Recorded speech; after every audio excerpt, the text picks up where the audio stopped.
Hello students, welcome to my YouTube channel. Today's topic is GDP and welfare. It is one of the most important topics which CBSE has given from 1st to 12th standard syllabus.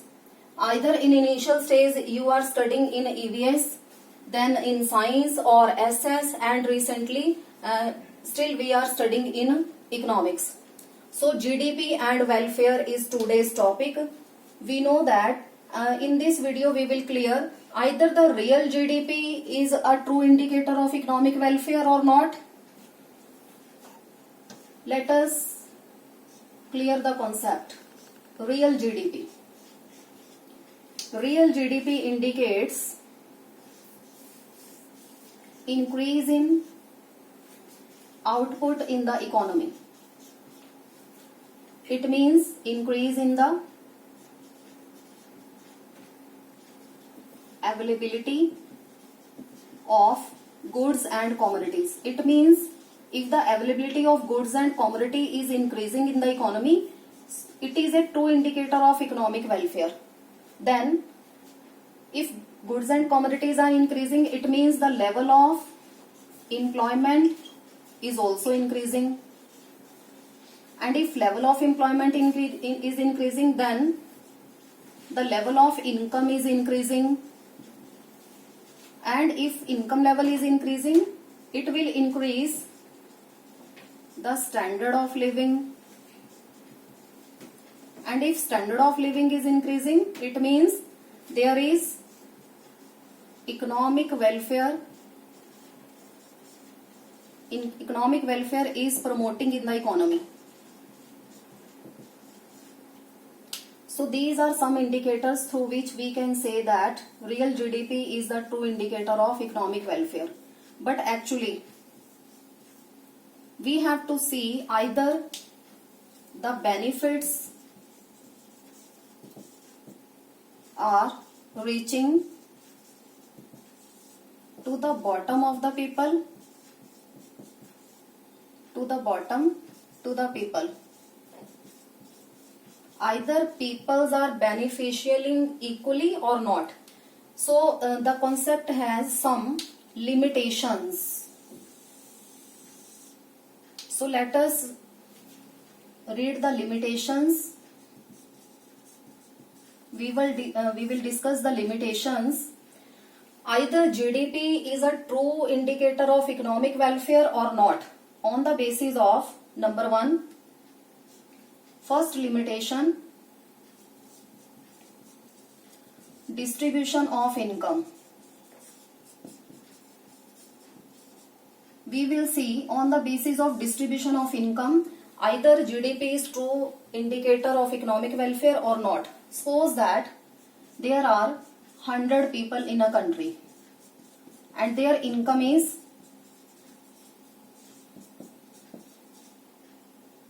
per capita income is rupees 100 per head.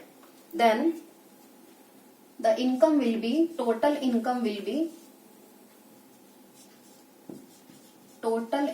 equal to 100 multiplied by 100 is equal to 10,000.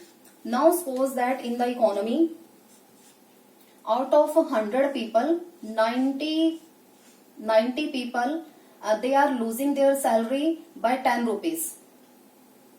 And remaining 10 persons, they are enjoying more salaries with 200 rupees. And these 90 people are enjoying less salaries. They are losing their salary by 10 rupee. So now total salary will be 8100 plus 2000 is equal to 10,100. So in this way, this is the concept related to 2000, suppose that 16, and this is the concept related to 2017, and the price level will same as it is. So in this way we see that there is increase in income level by 100 rupees, but we have to see either the distribution of income is that is beneficial for richer section of the society or poorer section of the society.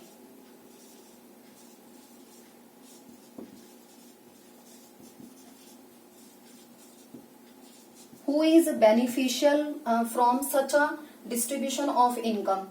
If a richer section is becoming more rich, richer section is becoming more rich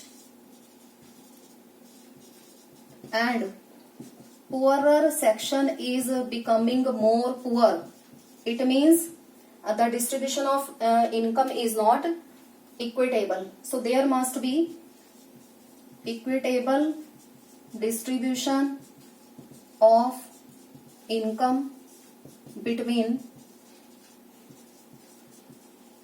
rich and the poor.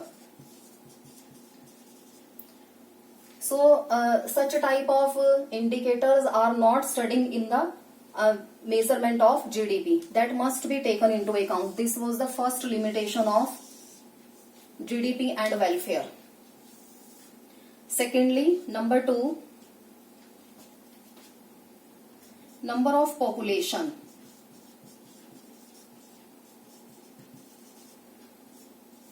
Number of population also affects the GDP and welfare. Now suppose that according to GDP growth rate, India's rank is 11th in world economy.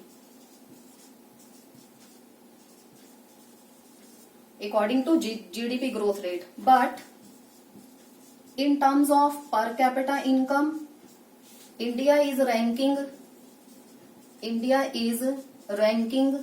among the countries, backward or low income earning countries. So in this way we can say that the number of population, either number is less or poor, because it directly affects per capita income. When total population is divided by number of population, then per capita income can be achieved. So as we see that India is having more population, then GDP growth rate is much more than many advanced countries in the world. We are ranking at 11th number. But in terms of per capita income, we are ranking low income earner countries, or we are ranking in the backward nations of the country. So in this way we can say that if we ignore such type of indicators, then we can't calculate proper GDP and we can't see the welfare of the people. Number 3, third limitation, which is composition of GDP in terms of goods and services. Composition of GDP means which type of goods and commodities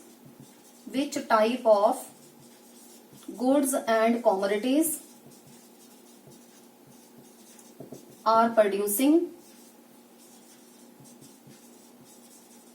in the economy. If economy is producing wartime goods, number 1, wartime goods. Either economy is producing the defense equipments, implements, etc. Suppose that tanks,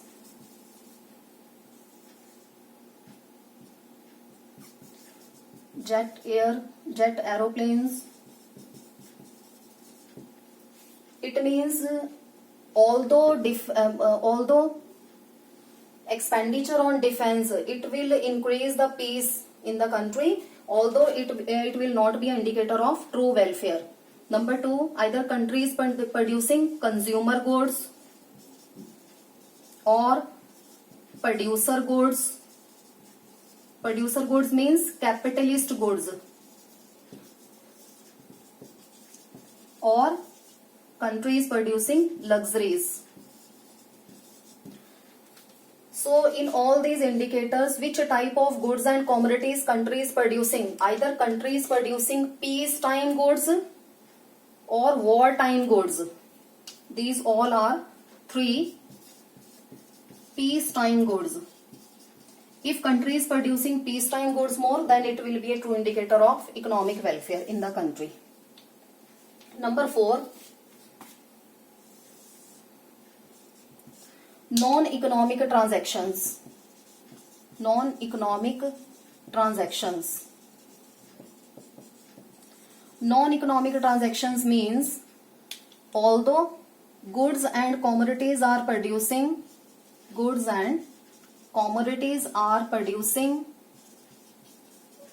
in the economy, yet but without money transactions. Let us take an example of CC economy. CC economy means barter system. Barter system means when goods are exchanged from goods only. Many transactions takes place which are not having the goods which are not having their market value, having their market value. Suppose that more examples are there. Suppose that cooking, cleaning, washing, these are the 3 activities done by the housewives, and their activities are not included in GDP. And similarly, enjoyment activities as hobbies. Hobbies, suppose that painting, gardening, such type of activities are also not included in the estimation of GDP. That must be taken into account. Number 5th, underground economic activities. Underground economic activities. These are the activities, for example, a broker is taking commission but he is not showing his income. Broker is not showing his income as a commission. Or similarly, carpenter and plumber, they are also taking underground income. It means their income is not be a part of national income. They are not showing their income at anywhere. Then number 5, the main limitation of GDP and welfare, that is externalities. Externalities means externalities occurs when consumer occurs due to the action of consumers and producers, as benefits or harms to the third party. Suppose that there are 2 types of externalities. Number 1, positive externalities. Positive externalities means, suppose that there is a garden nearby your house which is increasing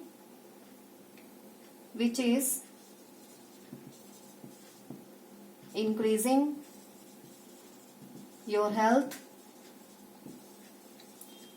So this is known as positive externalities.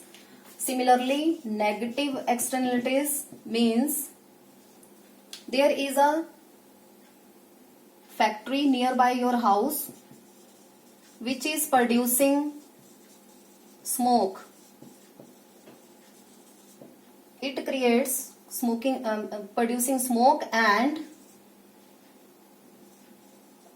extra garbage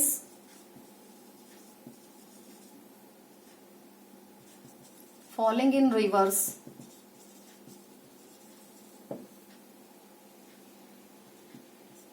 Which causes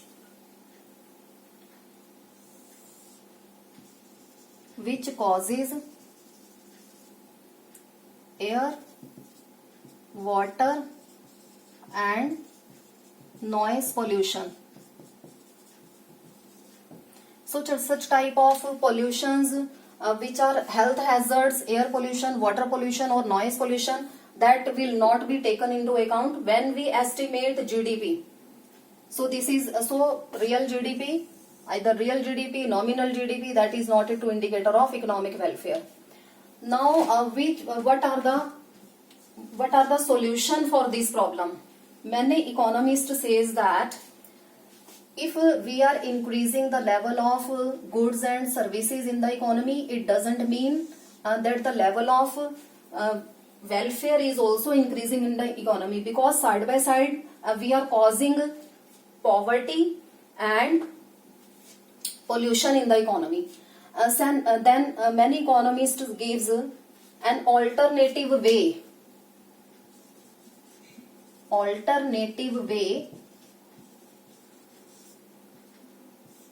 to do production, and that is known as green GNP or green GDP. Now, what is meant by green GDP?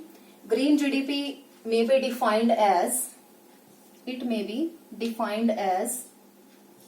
GDP defined as the sustainable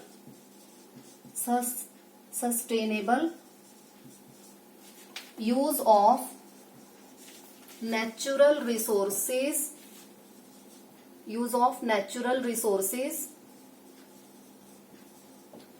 and equitable distribution of benefit of development.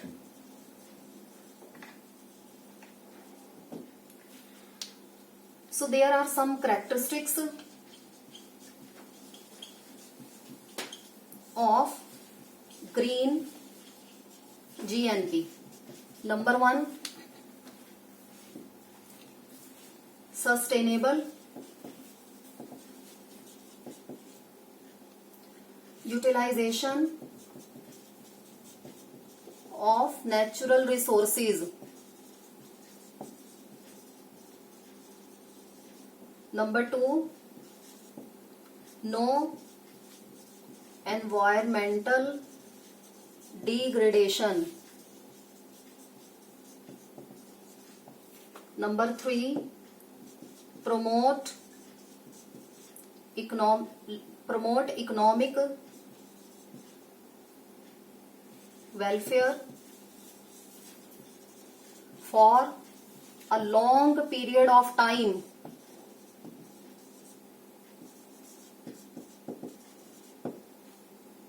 So these are some characteristics of green GDP. There must be sustainable utilization of natural resources. It means there shouldn't be fuller utilization of natural resources, rather there must be economical utilization of natural resources, and moreover there shouldn't be any type of environmental degradation. Either there shouldn't be air pollution or water pollution. Then sustainable development also promote economic welfare for a long period of time without depletion of resources, or to conserve resources for the future generation or to conserve resources for the future generation also. So one equation, how we can find out green GNP. So green GNP is equal to GNP minus depletion of environmental degradation minus sustainable utilization of natural resources or minus conservation of natural resources for the future generation. So in this way we can do production, but we have to taken into account the environment also. We must take two things. Number one, we must check poverty as well as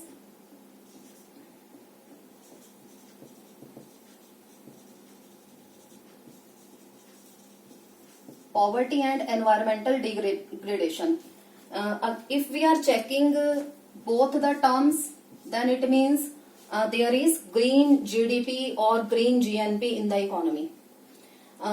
For an example, if government is giving benefits of yoga to different public parks, so that the economic welfare that can be increased from the economy, and there can't be any type of degradation.